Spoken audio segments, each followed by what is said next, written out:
Amardeep Duggal was on the Qatar Airways flight to Dubai, was asked to remove his Kada and the chain around his neck. Mind you, he was not asked to remove it earlier while travelling through Dubai, and he was refused passage if he doesn't remove the bangle. Now, this is what he has to say, Amandeep.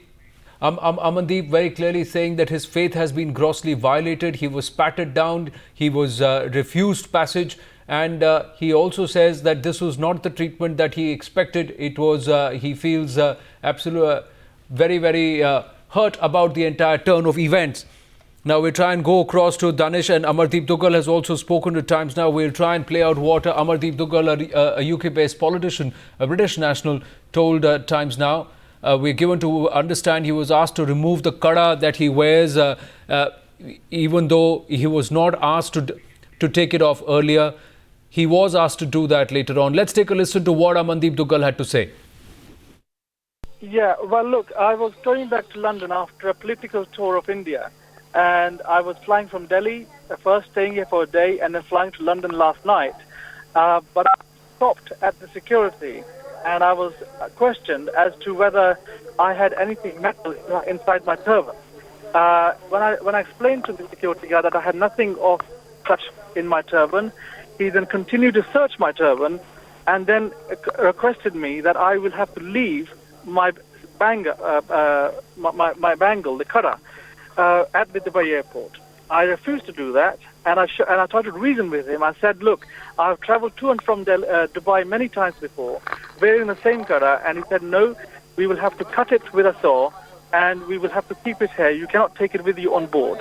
And he also asked me to remove a necklace I'm wearing, saying that it was a dangerous item. Well, then I refused to do that, and they said, well, we'll have to cancel your departure stamp, and we'll also cancel your flight, and you cannot leave the UAE. Well, I stuck to my guns. I said, look, I'm not going to let go of my religion at the expense of your ignorance. So they cancelled my departure stamp. They held me at their police office for a few hours last night at Dubai airport. They eventually cancelled my departure stamp and also cancelled my flight. And then they delayed. I still haven't been able to get my luggage back from them. And I'm not sure as to how I'm going to get back to London. This is unacceptable. And there was one remark made by the police officer, because you see, I was wearing an India cricket team jersey. And I said to him, I said, look, be reasonable, sir. And he said, look, listen to me. This is not India. You don't run the show here. This is Dubai. What I say goes.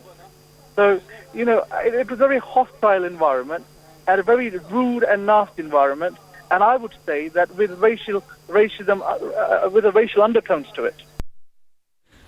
Well, a serious charge that has been laid by Amandeep there. Danish Khan joins us with more details. Yes, Danish.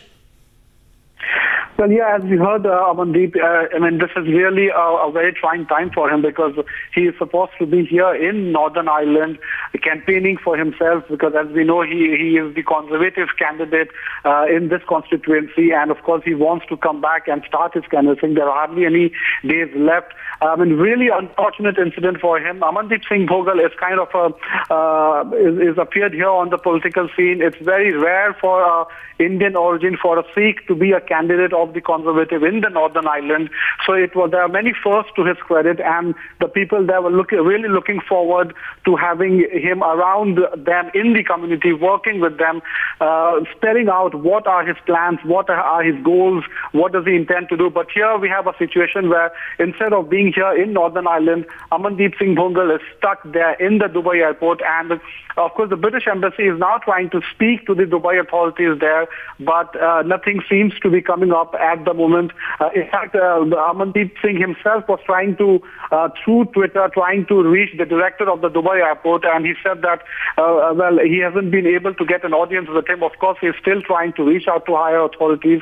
He also told the officer on duty that he would like to speak to his supervisor, but apparently that didn't happen, and as we know, he's still stuck and stranded there when ideally he should be here in the constituency with his people. Well, thanks for that, Danish.